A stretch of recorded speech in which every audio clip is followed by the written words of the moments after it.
Hello, all of you. I welcome you on your very own YouTube channel, Manoj Jangir Classes. And in today's class, we are going to talk about macroeconomics unit number 5, balance of payment. Foreign exchange में already आपको पढ़ा चुका हूं. Balance of payment का भी initial introduction में आपको दे चुका हूं. अगर आप इंटरेस्टेड हैं सेपरेट वीडियोस देखने के लिए बैलेंस ऑफ पेमेंट के, तो वो भी चैनल पर अवेलेबल हैं, डिस्क्रिप्शन में अवेलेबल करवा दूंगा. आप वहां पर भी जाके चैप्टर का इनिशियल जो इंट्रोडक्शन है वो देख सकते हैं, समझ सकते हैं. This is a very fresh video and in this video we are going to talk about balance of payment. एक एक करके सारी चीजों के बारे में आपको बताएंगे, समझने की कोशिश कीजिए. लेट्स से ये है इंडिया, और इंडिया के जितने भी रेजिडेंट्स होते हैं वो सब लोग rest of the world, ROW लिख रहा हूं मैं क्योंकि हर एक कंट्री का नाम नहीं लिख सकता हूं. अब्रॉड लिखते हैं इसको या ROW लिखते हैं. तो हम ऑब्वियसली कुछ गुड्स एंड सर्विसेज उनको देते हैं और कुछ गुड्स एंड सर्विसेज हम G&S कुछ गुड्स एंड सर्विसेज वहां से मंगवाते हैं. यानी कि ये अगर हम इंडिया से ROW की तरफ जा रहा है तो ये हमारे हो गए एक्सपोर्ट, और अगर दूसरी कंट्री से हमारे पास आ रहा है तो ये हो गया हमारा इंपोर्ट. तो ये जो एक्सपोर्ट इंपोर्ट चलता है इसकी वजह से फॉरेन एक्सचेंजेस भी मूव होते हैं, और जो अकाउंट इन सारी ट्रांजैक्शंस का रिकॉर्ड रखता है, even though let's if you talking about India and ROW right now, so यहाँ पर सिर्फ गुड्स एंड सर्विसेज ही नहीं होते हैं. गुड्स एंड सर्विसेज के अलावा यहाँ पर यूनिलेटरल ट्रांसफर्स भी होते हैं, और सिर्फ यूनिलेटरल ट्रांसफर्स तक ही कहानी नहीं रुकती है. यूनिलेटरल ट्रांसफर्स का मतलब होता है वन साइडेड पेमेंट्स या रिसीट्स. तो गुड्स पहला आइटम, सर्विसेज दूसरा आइटम, यूनिलेटरल ट्रांसफर्स तीसरा आइटम. इसके अलावा कैपिटल ट्रांजैक्शंस भी आती हैं यहाँ पर. तो जो कैपिटल से रिलेटेड होते हैं, कैपिटल ट्रांजैक्शंस यानी कि बोरोइंग्स, लैंडिंग, और ये सारी की सारी चीजें जिस अकाउंट में रिकॉर्ड करते हैं उस अकाउंट को बोलते हैं BOP, balance of payment.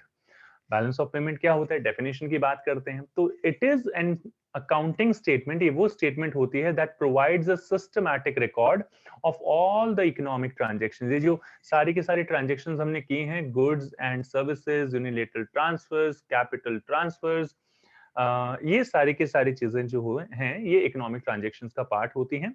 So balance of payment is an accounting statement that provides a systematic record of all the economic transactions between the residents of a country and rest of the world in a given period of time. एक साल के period में एक country के residents ने दूसरी country के, दूसरी जितने भी कंट्रीज हैं उनके रेजिडेंट्स के साथ कितनी ट्रांजैक्शन की हैं, उन सब का जो डिस्क्रिप्शन, सिस्टमैटिक रिकॉर्ड हमें देता है उसको हम बोलते हैं balance of payment. Hope so कि आपको ये डेफिनेशन जो है वो समझ में आई होगी. बात कर लेते हैं features of balance of payment. Features क्या होते हैं समझिए. फीचर्स क्या होता है, पहले फीचर की बात करते हैं यहाँ पर. All of you, transactions are recorded in the balance of payments account on the basis of double entry bookkeeping. जो accounts में होता है, डबल एंट्री बुक कीपिंग कहता है कि जितने अमाउंट से डेबिट हुआ होगा उतने अमाउंट से क्रेडिट भी होना जरूरी है, एंड इट इज कंपल्सरी. और इसी तरीके से डबल एंट्री बुक कीपिंग में होती है. इसके अलावा पॉइंट 2, ईच इंटरनेशनल ट्रांजैक्शन, जितनी भी ट्रांजैक्शन होती हैं, हर एक ट्रांजैक्शन जो है किसी भी कंट्री के साथ होती है वो results into credit entry and debit entry. एक डेबिट होता है अकाउंट, तो दूसरा अकाउंट जो है वो क्रेडिट होगा. यानी कि एक चीज आएगी, आ गई है, तो दूसरी चीज जाएगी. तो डेबिट और क्रेडिट जो है वो इक्वल अमाउंट के होंगे, दोनों के दोनों बराबर अमाउंट के होंगे. तीसरी चीज, as international transactions are recorded in double entry accounting, the BOP accounting must always balance. तो BOP का जो अकाउंट होता है वो अकाउंटिंग पॉइंट ऑफ व्यू से हमेशा बैलेंस होता है. That is total amount of debit, जो डेबिट का टोटल है वो क्रेडिट के टोटल के इक्वल होगा ही होगा. नहीं होता है तो हम कर देते हैं. कैसे करते हैं, I will let you know about that particular thing. Commerce के बच्चे इस चीज को जानते हैं कि बैलेंसिंग क्या होती है, किस तरीके से बैलेंस करते हैं. And you know that the total of both the sides, किसी भी अकाउंट में, अकाउंट्स में, किसी भी अकाउंट में अकाउंट का जो टोटल होता है डेबिट और क्रेडिट का वो हमेशा इक्वल होता है. जो भी बैलेंस वहां पर रिक्वायर्ड होता है वो आप बैलेंस BD CD करके शो कर देते हैं, बैलेंस CD करके शो कर देते हैं बेसिकली। फोर्थ पॉइंट की बात करते हैं, any transaction which brings foreign exchange, जो कोई भी ट्रांजेक्शन जो हमारे पास फॉरेन एक्सचेंजेस को लेके आती है, बाहर का पैसा, रेस्ट ऑफ द वर्ल्ड की करेंसी हमारे पास लेके आती है, उसको हम क्रेडिट साइड शो करते हैं। मैं पॉजिटिव का साइन पहले ही बना चुका हूं, given a positive sign. Where is any transaction that cause outflow, जिससे हमारा पैसा जाता है, तो माइनस फॉरेन एक्सचेंजेस जाते हैं, that is recorded on the debit side, that is and given a negative sign, हम उसको नेगेटिव साइन देते हैं। यानी कि नेगेटिव जो नेगेटिव आइटम्स जो होते हैं वो डेबिट साइड लिखे जाएंगे, और जितने भी पॉजिटिव आइटम्स हैं वो क्रेडिट साइड लिखे जाएंगे। तो पॉजिटिव है तो क्रेडिट कर दो, पैसा आया, फॉरेन एक्सचेंजेस आए, क्रेडिट। और अगर पैसा गया, आउटफ्लो हो गया, तो उसको आप कर दीजिए debit. And this is how you can show all such things. इस तरीके से सारी चीजों को आप दिखा सकते हैं, और ये सारी चीजें काम आएंगी आपके, क्योंकि इस तरीके की चीजें हम पूछते हैं, हमसे पूछी जाती हैं एग्जाम में। और यहाँ पर जैसे हमने डेफिनेशन में एक हमने एक वर्ड यहाँ पर पढ़ा था, इकोनॉमिक ट्रांजेक्शंस। ये इकोनॉमिक ट्रांजेक्शंस क्या होती है, तो मैंने आपको बताया था, अलग से नाम सुन लीजिए। जैसे गुड्स होते हैं, तो गुड्स को जो है हम यहाँ पर जो गुड्स होते हैं उनको विजिबल आइटम्स भी बोला जाता है, विजिबल मर्केंडाइज भी बोला जाता है। इनविजिबल आइटम्स यानी कि सर्विसेज जिनको हम we can not see touch basically, which cannot be seen or touched। Unilateral transfers, ये वन साइडेड ट्रांजेक्शंस होती हैं, वन साइडेड ट्रांजेक्शंस। ट्रांसफर्स का नाम तो आपने सुना ही होगा, मैक्रो के फर्स्ट चैप्टर से हम यूज करते हुए आ रहे हैं। एंड कैपिटल ट्रांजेक्शंस, तो यहाँ पर हम बात कर लेते हैं विजिबल आइटम्स क्या होते हैं, डिटेल में भी बात करेंगे। विजिबल आइटम्स होते हैं physical goods which can be imported and exported, और movement of such items can be monitored by custom official. जो कस्टम ऑफिशियल्स होते हैं वो इनकी मूवमेंट को देख सकते हैं। इनविजिबल आइटम्स की बात करते हैं, इसमें सर्विसेज आती हैं जैसे कि शिपिंग, बैंकिंग, इंश्योरेंस, ब्ला ब्ला ब्ला, इस तरीके की जो भी सर्विसेज आते हैं उनको हम यहाँ पर लिखते हैं। यूनिलेटरल ट्रांसफर्स की बात करें तो ये गिफ्ट वगैरह दे दिए, तो अब जब किसी को गिफ्ट देते हैं तो आप एक्सपेक्ट नहीं करते कि सामने वाला भी आपको देगा, तो ये वन साइडेड ट्रांसफर्स होते हैं। ग्रांट्स, अगर कोई स्टेट, कोई कंट्री बेसिकली दूसरी कंट्री को देती है, तो it's not expecting that the other country will also do so. Personal remittances हो सकते हैं, अदर वन वे ट्रांजैक्शंस हो सकती हैं। मान लीजिए आपके ब्रदर, आपके फादर या फिर आपके रिलेटिव्स बाहर रहते हैं, बाहर यानी कि रेस्ट ऑफ द वर्ल्ड में रहते हैं, they are sending you money in India, they are NRI, non reliable Indians हैं जो बाहर रहते हैं और यहाँ पर पैसा भेजते हैं, तो दे आर नॉट एक्सपेक्टिंग कि वो अगर भेज रहे हैं, आपके पापा आपको यहाँ पैसा भेज रहे हैं इंडिया में, तो आप भी उनको कुछ भेजोगे। तो इस तरीके की ट्रांजेक्शंस जो है वो यूनिलेटरल ट्रांसफर्स के अंडर आती हैं। कैपिटल ट्रांसफर्स की बात करते हैं, यहाँ पर आप जो है बात करेंगे कैपिटल रिसीट्स और कैपिटल पेमेंट्स की, यानी कि borrowings, capital repayments, lendings and all such things, change in foreign exchange reserves, ये सारी ट्रांजेक्शंस यहाँ आती हैं। डिटेल में हम इन सारी चीजों की बात करेंगे। ये मैंने ओवरऑल आपको इकोनॉमिक ट्रांजेक्शंस के बारे में बता दिया है कि क्या होते हैं, क्या नहीं होते हैं। होप सो कि आपको सारी चीजें समझ में आ रही होंगी, क्योंकि इतनी कोई कॉम्प्लिकेटेड चीजें नहीं है। In accounting sense BOP is always balance. भाई अकाउंट बनता है, एक साइड जो है वो क्रेडिट होती है, दूसरी साइड जो है वो डेबिट होती है। पिछली क्लास में मैंने आपको अकाउंट भी दिखाया था। इस तरीके से सारी वैल्यूज यहाँ लिखी जाती हैं। एक्सपोर्ट हो गया है, पैसा आया, इनफ्लो हुआ, लिख दीजिए क्रेडिट साइड। ये पॉजिटिव वैल्यूज यहाँ पर शो करते हैं, डेबिट में नेगेटिव वैल्यूज आती हैं, यानी कि आउटफ्लो आता है।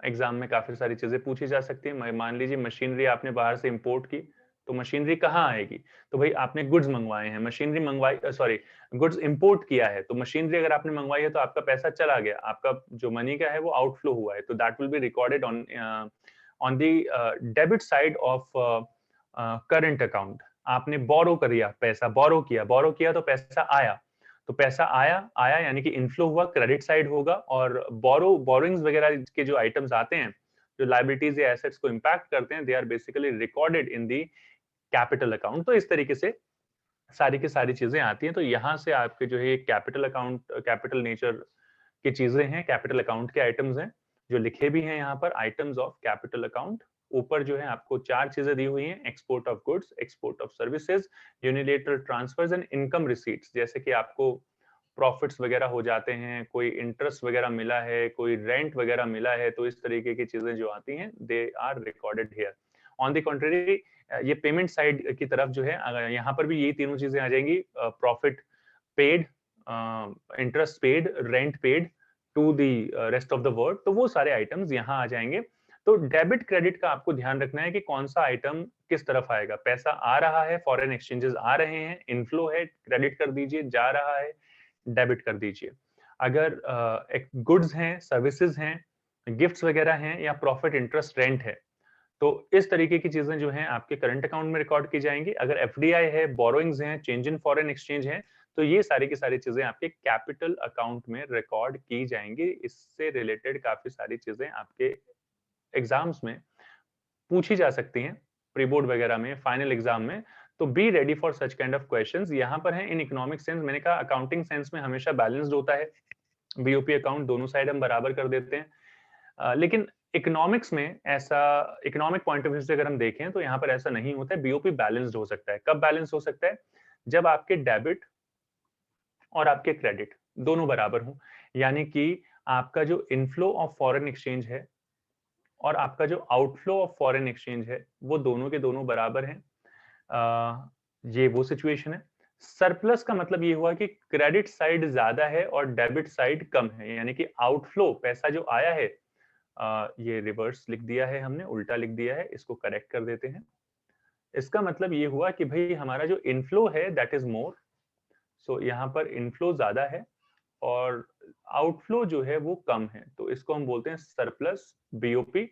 डेफिसिट बीओपी बोला जाता है जब डेबिट साइड ज्यादा होती है क्रेडिट साइड से। डेफिनेशंस आपको गिवन है, पहले डेफिनेशन रीड करते हैं। Receipts of foreign exchange is equal to payment of foreign exchange. जब भी आप एक्सपोर्ट, इंपोर्ट, बोरोइंग, लैंडिंग वगैरह कुछ करते हैं तो दो अकाउंट, दो साइड हमारे पास होती हैं, डेबिट और क्रेडिट। तो जितना आ रहा है उसके इक्वल अमाउंट जा रहा है, उसको हम बोलते हैं balance BOP. Receipts of foreign exchange is more than payment of foreign exchange, that situation is known as surplus BOP. और बीओपी में जितनी भी ट्रांजेक्शन्स हो रही हैं उसमें जो ओवरऑल उसका जो एसेंस है वो ये है कि अगर आपके जो रिसीट्स हैं वो लेस हैं और payment of foreign exchanges are more than that situation is known as deficit BOP. तो ये तीन तरीके के सिचुएशंस हो सकती हैं। बैलेंस्ड हो सकता है, सरप्लस आ सकता है, या फिर डेफिसिट आ सकता है। इसके अलावा कोई चौथी सिचुएशन यहाँ पर नहीं होगी। जो चीज मैंने आपको पीछे बताई है वही चीज मैंने यहाँ पर इस स्लाइड में आपको बताई है। एक चीज यहाँ पर यूज हुई है, एक टर्म यहाँ पर यूज हुई है, बैलेंस ऑफ ट्रेड।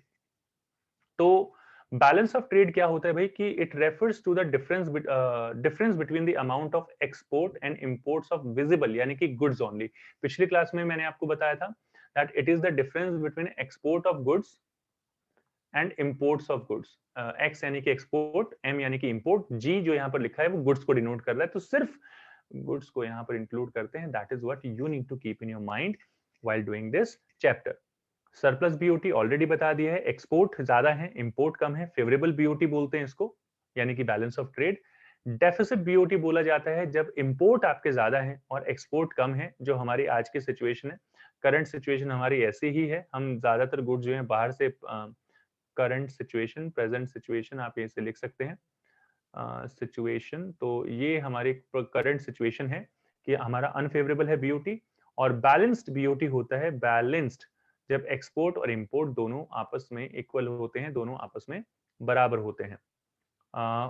इसके बाद अगर हम बात करें कि यहाँ पर भाई बीओटी और बैलेंस ऑफ पेमेंट में डिफरेंस क्या है, तो डिफरेंस आप बहुत अलग अलग पॉइंट्स पे ले सकते हैं। सबसे पहले मीनिंग, अगर आप बात करें बीओपी की, तो बीओपी जो है एक सिस्टमैटिक रिकॉर्ड है of all the economic transactions of the residents of a country with the rest of the world related to a particular period. जबकि बीओटी की बात करें तो it is the it includes the export and imports of goods only. तो जो visible items होते हैं उनको, उनका बैलेंस ये दिखाता है, नेट इफेक्ट ये दिखाता है। नेचर ऑफ ट्रांजैक्शंस क्या होता है, यहाँ पर सिर्फ विजिबल मर्केंडाइज रिकॉर्ड किया जाता है, यानी कि गुड्स रिकॉर्ड किए जाते हैं। जबकि बीओपी में आप हर एक तरीके की ट्रांजैक्शन, गुड्स हो गए, कैपिटल गुड्स हो गए, सर्विसेज हो गई, ये सारी चीजें आप रिकॉर्ड करते हैं। कैपिटल ट्रांजैक्शन जो है बीओपी में रिकॉर्ड की जाती हैं, जबकि ऐसी ट्रांजैक्शन बीओटी में रिकॉर्ड नहीं की जाती। BOT only records the export and imports of goods. Structure क्या होता है? बेसिकली इसके अंदर it includes balance of trade, BOP का ही पार्ट होता है BOT. Balance of services include की जाती है, balance of unilateral transfers and capital transaction, सब कुछ रिकॉर्ड किया जाता है, but it only records, it is a part of current account. Balance of trade तो सिर्फ एक गुड्स को इंक्लूड करता है, सिर्फ गुड्स के बारे में बताता है और किसी चीज के बारे में नहीं बताता। Net position, it always remains balanced in the sense that receipt side is made equal to the payment side। ये हमेशा बराबर कर दिया जाता है, अकाउंटिंग सेंस में बात कर रहे हैं, क्योंकि अकाउंटिंग के पॉइंट ऑफ व्यू से किसी भी अकाउंट की दोनों ही साइड जो है वो इक्वल होती हैं। इट मे बी फेवरेबल और अनफेवरेबल, तो डिपेंड करता है, जैसे मैंने ऊपर सिचुएशंस बताई आपको कि अगर डेबिट साइड ज्यादा है तो अनफेवरेबल होगा, क्रेडिट साइड ज्यादा है तो फेवरेबल होगा। ये सिचुएशन हो सकती है। इंडिकेटर ऑफ इकोनॉमिक स्टेटस, तो balance of payment shows the economic performance of an economy basically. जबकि अगर आप बीओटी के बेसिस पे उस परफॉर्मेंस को गेज करोगे तो you won't be able to get the correct answer in all the situations. Then correcting unfavourableness, तो unfavourable balance of payment leads to deficit in balance of payment situation. अगर आपका BOP का unfavourable balance होगा तो deficit show करेगा BOP account में, जबकि unfavourable BOT can be converted into favourable balance of payment. तो ऐसा हो सकता है कि आपके बीओटी में बीओटी आपका अनफेवरेबल हो लेकिन बैलेंस ऑफ पेमेंट आपका फेवरेबल हो, तो it is a that kind of situation. तो ये सारे कुछ डिफरेंसेस थे, बहुत डिटेल में सारे डिफरेंसेस हमने आपको बताए हैं। आई होप कि आपको ये सारे पॉइंट्स जो हैं वो समझ में आए होंगे। इसके बाद बात करते हैं कंपोनेंट्स की। कंपोनेंट्स ऑफ बीओपी काफी बार सीबीएसई में ये क्वेश्चंस पूछे जा चुके हैं। बीओपी की अगर हम बात करें, दो पार्ट्स में डिवाइड कर सकते हैं, current account, capital account. But on the contrary, अगर करंट अकाउंट के कंपोनेंट्स और कैपिटल अकाउंट के कंपोनेंट्स की बात करें तो वो ज्यादा स्पेसिफिक हैं और वो ज्यादा पूछे जाते हैं। तो करंट अकाउंट के बीओपी को दो पार्ट्स में डिवाइड किया जा सकता है, current account and capital account. उसके बाद यहाँ पर इसकी कुछ इंपॉर्टेंट चीजें आती हैं, जो इंपॉर्टेंट कंपोनेंट्स आते हैं जो आपको समझना जरूरी है। तो कंपोनेंट्स कुछ इस तरीके से आप देख सकते हैं, समझ सकते हैं। विजिबल ट्रांजैक्शंस होती हैं करंट अकाउंट में, इनविजिबल ट्रांजैक्शंस होती हैं यानी कि सर्विसेज, विजिबल यानी कि गुड्स के बारे में हम बात कर रहे हैं और इनविजिबल यानी कि हम सर्विसेज की बात कर रहे हैं। यूनिलेटरल ट्रांसफर्स मैंने आपको बताया, इन्वेस्टमेंट इनकम यानी कि income receipts and payments. Capital account की बात करें तो कैपिटल अकाउंट में borrowings and lending to and from abroad, investments to and from abroad and change in foreign exchange reserves. ये तीन तरीके की ट्रांजैक्शंस कैपिटल अकाउंट में आती हैं। क्या क्या चीजें होती हैं, डोंट वरी अबाउट देम, कि ऐसा नहीं है कि सर ने आपको सिर्फ ये चीजें दिखाई और सिर्फ पढ़ दिया और काम हो गया, बिल्कुल नहीं। हमने इनको डिटेल में आपको बताया है हर एक ट्रांजैक्शन को, कि कौन सी ट्रांजैक्शन कहाँ कहाँ किस तरीके से रिकॉर्ड की जाती है। तो current account records import and exports of goods and services and unilateral transfers. Slide थोड़ी सिमिलर सी लग रही होगी आपको, क्योंकि पीछे हमने ये स्लाइड की है, लेकिन उससे अलग है यहाँ पर ये स्लाइड, क्योंकि इसके अंदर सिर्फ हमने करंट अकाउंट के कंपोनेंट्स दिखाए हैं, यानी कि goods, services, unilateral transfers and income receipts and payments to and from abroad. यानी कि यहाँ से हमने बाहर इंटरेस्ट दिया, बाहर यानी कि किसी रेस्ट ऑफ द वर्ल्ड में हमने रेंट दिया, इंटरेस्ट दिया, उनको प्रॉफिट दिया, या हमने रेंट रिसीव किया, इंटरेस्ट रिसीव किया या प्रॉफिट रिसीव किया। तो इस तरीके की ट्रांजैक्शन जो है वो यहाँ पर आती हैं। बहुत ज्यादा मैं यहाँ पर इस स्लाइड पे टाइम नहीं लूंगा, सिर्फ आपको इतना बोलूंगा कि यहाँ पर करंट अकाउंट की डेफिनेशन आप जरूर देखिए कि current account records, current account is that account which records all the transactions related to import and export of goods, services and unilateral transfers. अगर आपका मन करे, इनकम रिसीट्स एंड पेमेंट्स को भी आप यहाँ पर लिख सकते हैं, एक्सप्लेन कर सकते हैं। हम बात करते हैं इसके बाद कंपोनेंट्स ऑफ करंट अकाउंट। पहला पॉइंट और सबसे important point, export and import of goods. Merchandise भी बोलते हैं, मर्केंडाइज ट्रांजैक्शन भी बोला जाता है, विजिबल ट्रेड भी बोला जाता है। यहाँ पर हम बात करते हैं, a major part of transaction in foreign trade is in the form of export, और इंपोर्ट में किया जाता है ऑफ गुड्स यानी कि visible items. Payment of import, payment यानी कि माइनस कर दीजिए, चला गया है पैसा। Payment for import of goods is written on the negative side. Negative side कौन सी होती है? Debit side, don't forget this thing. Receipts, पैसा आया, आने दो, कहां आएगा? क्रेडिट में आएगा। From export is shown on the positive side. Positive side कौन सी होती है? Credit side. डोंट फॉरगेट, हर एक ट्रांजेक्शन में मैंने हर एक आइटम में, हर एक कंपोनेंट में मैंने यही बताया है that where you are going to record a particular transaction. So balance of these visible exports and imports is known as balance of trade. तो फिर से यहाँ पर डेफिनेशन आ गई है। इसको ट्रेड बैलेंस भी बोला जाता है, बैलेंस ऑफ ट्रेड भी बोल सकते हैं। Balance of trade records only import and export of goods, सिर्फ गुड्स की। पिछली क्लास में मैंने आपको बताया था, आज की क्लास में फिर से बता रहा हूं। Now what do you mean by services? Export and imports of services, इसको इनविजिबल ट्रेड बोला जाता है। इनविजिबल क्यों? क्योंकि सर्विसेज को हम देख नहीं सकते हैं। ये क्या इंक्लूड करता है? It includes large variety of non factor services known as invisible items sold and purchase by the residents of a country to and from rest of the world. यानी कि दो कंट्रीज के बीच में जो ट्रांजेक्शन हो रही है, दो कंट्रीज नहीं कहूंगा मैं, इंडिया और रेस्ट ऑफ द वर्ल्ड के बीच में जितनी ट्रांजेक्शन हो रही है वो सारी यहाँ पर आती हैं। यहाँ पर पेमेंट्स आर इधर रिसीव्ड और made to the other countries for the use of these services. तो पेमेंट या तो हम रिसीव करते हैं, डिपेंड करता है कि हम सर्विसेज दे रहे हैं या हम सर्विसेज ले रहे हैं। If we are using their services like the services of the residents of rest of the world, then we need to make the payment. And if we are providing the services, then we need to receive the factor income, non-factor income, non-factor service income basically. तो ये shipping, banking और insurance से related होती हैं। Payment अगर आपने किया है, लेस कर दीजिए, डेबिट साइड होगा। अगर इस तरीके की सर्विसेज के अकाउंट पे कोई भी पेमेंट अगर आपकी हुई है, रिसीट हुई है, तो ऐड कर दीजिए पॉजिटिव साइड। पॉजिटिव साइड होती है, don't forget, credit side. Negative side होती है आपकी डेबिट साइड। तो ये कुछ छोटी छोटी चीजें हैं, इसके ऊपर काफी सारे क्वेश्चंस भी आते हैं। कोशिश करूंगा आपके लिए ये सारे क्वेश्चंस लेके आने की, और नेक्स्ट क्लास में हम इन सारे क्वेश्चंस पर डिस्कशन भी करेंगे, so that you people will be able to understand and take in depth idea of the chapter. Third point की हम यहाँ पर बात करेंगे स्टूडेंट्स, यूनिलेटरल और अनरिक्वेटेड ट्रांसफर्स। अनरिक्वेटेड ट्रांसफर्स भी बोला जाता है, यूनिलेटरल ट्रांसफर्स भी बोला जाता है, to and from rest of the world, abroad भी बोल लीजिए। वन साइडेड ट्रांजेक्शन इनको बोलते हैं स्पेसिफिकली। तो जैसे कि वर्ल्ड ट्रेड सेंटर की जो मिस हैपनिंग हुई थी, तो हमने इंडिया ने यूएसए को कुछ इस तरीके के ट्रांजेक्शन्स की थी और उनको कुछ एक तरीके से रेमिटेंसेस दिए थे, यूनिलेटरल ट्रांसफर्स दिए थे। इस तरीके की मिसहैपनिंग होती है तो हमारे यहाँ जब मुंबई में जब 26/11 अटैक हुआ, तो उसमें वहां से हमारे पास कुछ इस तरीके की ग्रांट्स आई थी। तो इस तरीके के रेमिटेंसेस आते रहते हैं। ये डोनेशन काइंड ऑफ फॉर्म में हो सकते हैं, पर्सनल रेमिटेंसेस हो सकते हैं, गिफ्ट्स वगैरह हो सकते हैं, गवर्नमेंट आपस में इस तरीके की चीजें जो है करती हैं, तो इस तरीके की ट्रांजेक्शन्स यहाँ पर हो सकती हैं। So these refers to those receipts and payments which take place without any service in return. कि अगर हम पे कर रहे हैं, किसी को गिफ्ट दे रहे हैं, जैसे मैंने अभी पहले भी बताया था, तो वी डोंट एक्सपेक्ट कि सामने वाला भी हमें गिफ्ट देगा। Receipt of unilateral transfers from rest of the world is shown on the credit side. अगर आपको पैसा मिला है तो क्रेडिट साइड लिख दीजिए, ये रिसीट को भी मैंने अंडरलाइन कर दिया है यहाँ पर। अगर आपने पेमेंट किया है unilateral transfers to rest of the world on the debit side, और अगर आपने unilateral transfers rest of the world को दी हैं, तो वो डेबिट साइड रिकॉर्ड होंगे, यानी कि नेगेटिव साइड। बार बार वही चीज आ रही है, याद रखिए।